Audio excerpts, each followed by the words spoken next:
আমরা চাকরি দেব আর ওরা চাকরি খাবে। আমি পরিষ্কার বলছি, শিক্ষার্থীরা, শিক্ষক শিক্ষিকারা যারা বসে আছেন গতকাল থেকে, কেন বসে আছেন এই গরমের মধ্যে কষ্ট করে? আপনারা স্কুলে যান। আমি তো আপনাদের বলেছি, সুপ্রিম কোর্টে আপনাদের টাকা বন্ধ করে দিয়েছিল, চাকরি বাতিল করে দিয়েছিল, কিন্তু আমরা তো রিভিউ পিটিশন করেছিলাম এবং তাতে তো আমরা বলেছি যে আপনারা মাইনে পাবেন এবং সিস্টেম অনুযায়ী মাইনে আপনাদের কাছে চলে যাবে। এর জন্য কারো প্ররোচনা দেওয়ার দরকার নেই, দাঙ্গা করার দরকার নেই, উত্তেজনা করবার দরকার নেই।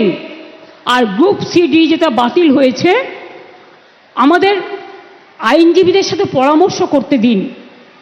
আমরা আইনজীবীদের সাথে পরামর্শ করে বাদবাকিটাও আমরা নিশ্চয়ই আবার দরকার হলে রিভিউয়ে যাব, এইটুকু বিশ্বাস আমাদের উপর করতে পারেন। যারা আপনাদের চাকরি খেয়েছে তাদের উপর ভরসা করবেন না, যারা চাকরি ফিরিয়ে দিয়েছে তাদের উপর ভরসা করুন, আর যারা আগামী দিনও ফিরিয়ে দিতে পারে তাদের উপর ভরসা করুন। আইন আমাদের মানতে হয়, আইন মেনে চলতে হয়। আবার আইনে মনে রাখবেন, আইনও যেমন আছে, আইন আবার পথও খুলে দেয়। সুতরাং আপনাদের চিন্তা করার কোনো কারণ নেই। আমি তো নিশ্চয়ই চাইব না আমার রাজ্যে বেকার বাড়ুক। আবার দেখছি হাইকোর্টে একটা কেস করে বসে আছে, 35,000 প্রাথমিক শিক্ষককে ছাঁটাই করতে হবে। এরা কারা? এরা কারা?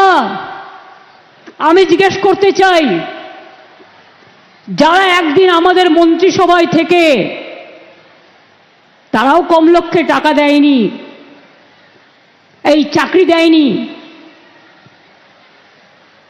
একবার ভাবতে লজ্জা করছে না যে মানুষের চাকরিগুলো করার আগে তার একটা পরিবার আছে, তার সন্তান আছে, সে বাড়ি করেছে, ব্যাংকের লোন নিয়ে কি করে শোধ করবে? একবার চিন্তা করে দেখবেন না? রাজনীতি করতে গেলে শুধু দানবিক মুখ, মানবিক মুখটা কোথায় যাবে? মানবিক মুখের আজকে সবচেয়ে বেশি প্রয়োজন। আর শিক্ষক শিক্ষিকারা আমি বলি, আপনারা নিশ্চিন্তে স্কুলে গিয়ে ক্লাস করুন,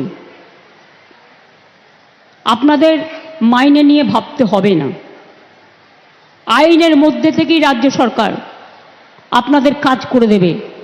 আপনি এ না বি এটা কোর্ট ঠিক করবে, আমরা নই। কিন্তু আপনাদের মনে রাখতে হবে, যে যেখানে চাকরি করছেন চাকরিতে ফিরে যান। টাকা কিন্তু ওই যারা আপনাদের ওস্কাচ্ছে তারা দেবে না, মাইনে কিন্তু গভর্নমেন্ট দেবে। আমি গতকাল সন্ধ্যে থেকে কমপক্ষে 10 বার ফোনে কথা বলেছি। আমি কলকাতায় থাকলে হয়তো 1 সেকেন্ডে মিটিয়ে দিতে পারতাম, কিন্তু যেহেতু আমি মিদনাপুরে আছি, আমি রাত 12টা পর্যন্ত কথা বলেও দেখছি কেউ কেউ রিজিড আছে যে টেন্টেড আনটেন্টেড লিস্ট বের করতে হবে। আরে আপনার কি যায় আসে? কেন অন্যদের কথায় পা দিচ্ছেন? টেন্টেড কি আনটেন্টেড কি আপনার দেখার তো প্রয়োজন নেই। ওটা দেখার জন্য রাজ্য সরকার আছে, কোর্ট আছে। আমরা এভিডেন্স নেব, আমরা কোর্টের কি বলা হয়েছে দেখব। এটা আপনার তো লিস্টের দরকার নেই। আপনি চাকরি করেন, আপনার চাকরিটা আছে কিনা দেখার দরকার, আপনি ঠিকমতো মাইনে পাচ্ছেন কিনা সেটা আপনার দেখার দরকার। অন্যটা আপনার দেখার দরকার নেই, ওটা আমাদের ওপরে ছেড়ে দিন। মনে রাখবেন, ইউপিতে 69,000 লোকের চাকরি গেছিল বিজেপি সরকার থাকাকালীন, কেউ ফিরে পায়নি। আমি তো আপনাদের বলছি আপনারা ফিরে পাবেন। আমরাই তো আপনাদের কোর্টে গিয়ে আপনাদের হয়ে ফাইট করে অ্যালাউ করেছি। ত্রিপুরায় 10,000 লোকের চাকরি চলে গিয়েছিল, কোর্ট বাতিল করে দিয়েছিল। বিজেপি সরকার বলেছিল ক্ষমতায় এসে ফিরিয়ে দেবে। আজ পর্যন্ত 7 বছর হয়ে গেল, ফেরায় তো নি। উপরন্তু তাদের মাথায় লাঠি মারা হয়েছে। আমাদের সরকার কিন্তু তা নয়। মনে রাখবেন, একটা দাঙ্গা হয়েছে দুঃখজনক, আমরা কেউ দাঙ্গা চাই না। 2টো ওয়ার্ডে, ধুলিয়ানে 2টো ওয়ার্ডে হয়েছে, সেটাও বহিরাগতরা কিছু লোককে স্থানীয় সাথে নিয়ে কিভাবে করেছে সে চক্রান্ত ফাঁস আমরা করে দেব। কিন্তু মারা গেছেন যারা, তাদের পরিবারকে আমি কথা দিয়েছি 10 লাখ টাকা করে দেব। তাদের বাচ্চাদের পড়াশুনোর দায়িত্ব আমাদের এমপিরা বলে এসছে, দরকার হলে গভর্নমেন্টও নিতে পারে। তাদের বাড়ি যাদের ভেঙে গেছে বাংলার বাড়ি হবে। দোকানদারদের ক্ষতি হয়েছে সেটা আমরা সার্ভে করছি। আমি মে মাসের ফার্স্ট উইকে যাব, আমি তখন গিয়ে বাদবাকিটা দেখে করে দিয়ে আসব। এইটুকু ভরসা আপনারা করতে পারেন, এইটুকু আপনারা নিশ্চিন্ত থাকতে পারেন। কি হলো, জল খাবে? পড়ে গেছে? আচ্ছা, আমাদের অ্যাম্বুলেন্স আছে না, ডাক্তার আছে, দেখে নাও। জল খেলে ওদের 3-4টে বোতল পাঠাও, পাঠাও পাঠাও। গরম তো, খুব গরম, লু বইছে। দেখে নাও, দেখে নাও, চেয়ারে বসিয়ে দাও। ডাক্তার যদি কেউ থাকেন দয়া করে দেখে আসুন।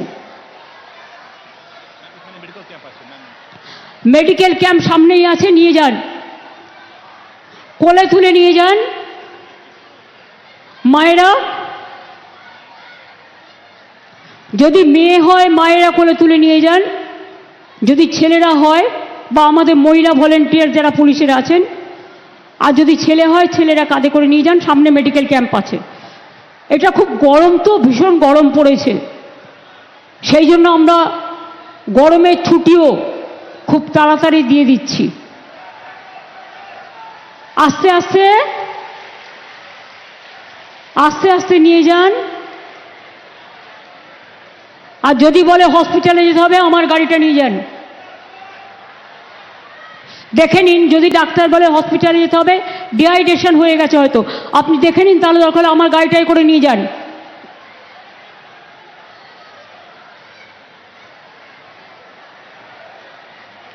আস্তে, অত গরমের মধ্যে ভিড় করবেন না, আস্তে করে বের করুন।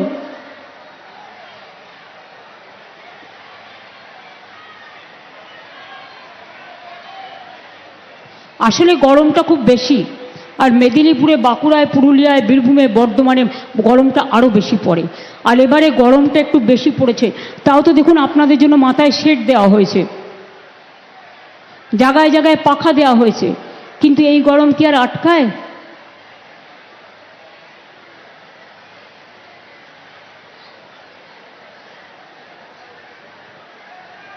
ঠিক আছে, ডাক্তার এসে গেছে, কি বলছে? ঠিক আছে, ডিহাইড্রেশন, জল দাও, জল দাও। এ আছে, ওআরএস আছে কিনা দেখো, ওখানে ক্যাম্প আছে, সব মেডিকেল ক্যাম্প। দেখে নাও, দেখে নিয়ে ভালো করে দেখে নাও। আমার মনে হয় গরমে মানুষের সত্যি কষ্ট হচ্ছে। আমি আমার বক্তৃতাকে আর দীর্ঘায়িত করতে চাই না। আপনাদের কাছে লাস্ট আমি বলবো, দীঘায় আমরা জগন্নাথ ধাম করছি, জানেন তো? খুশি তো? তাহলে একবার জয় জগন্নাথ হয়ে যাক, জয় বাংলা হয়ে যাক। তাহলে অক্ষয় তৃতীয়ার দিন জগন্নাথ ধামের উদ্বোধন হবে। যারা যেতে পারবেন না, ব্লকে ব্লকে এলইডি থাকবে, যাতে আপনারা সকলে দেখতে পান। এটা হাজার হাজার বছর ধরে থাকবে, একদম পুরীর উচ্চতায়, ওই উচ্চতায় করা হয়েছে, এবং এটা খুব ভালোভাবে হবে।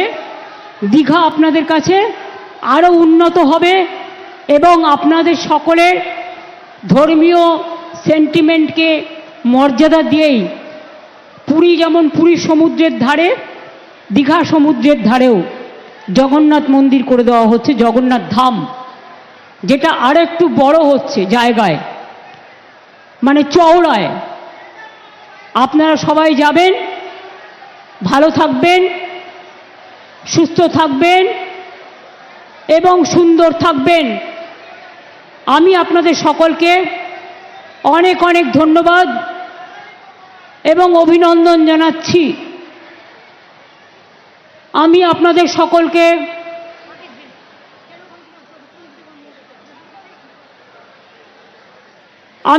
সকলকে ধন্যবাদ এবং অভিনন্দন জানিয়ে,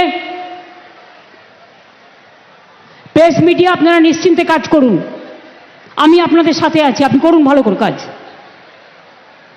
আপনাদের সকলকে ধন্যবাদ জানিয়ে, আমার ছাত্রছাত্রী বন্ধুদের, তাদের ভবিষ্যৎ অনেক বড় হোক, তোমরা ডাক্তার হও, তোমরা ইঞ্জিনিয়ার হও, তোমরা প্রফেসর হও, তোমরা সায়েন্টিস্ট হও, তোমরা স্পেস সায়েন্টিস্ট হও, এই শুভ কামনা করে, যেহেতু গরমে মানুষ অসুস্থ হয়ে পড়ছেন, তাই আমি দীর্ঘ সময় না নিয়ে প্রশাসনকে ধন্যবাদ জানিয়ে, সব মানুষ যারা দূর দূর থেকে এসেছেন, আমার মায়েদের অনেক শ্রদ্ধার্ঘ্য নিবেদন করে, প্রণাম জানিয়ে, সালাম জানিয়ে, জয় জহর জানিয়ে, সবাইকে শুভেচ্ছা জানিয়ে, ছোটদের আমার অনেক ভালোবাসা, অনেক শুভেচ্ছা, অনেক অভিনন্দন জানিয়ে, অনেক শুভনন্দন জানিয়ে আমার বক্তব্য শেষ করছি।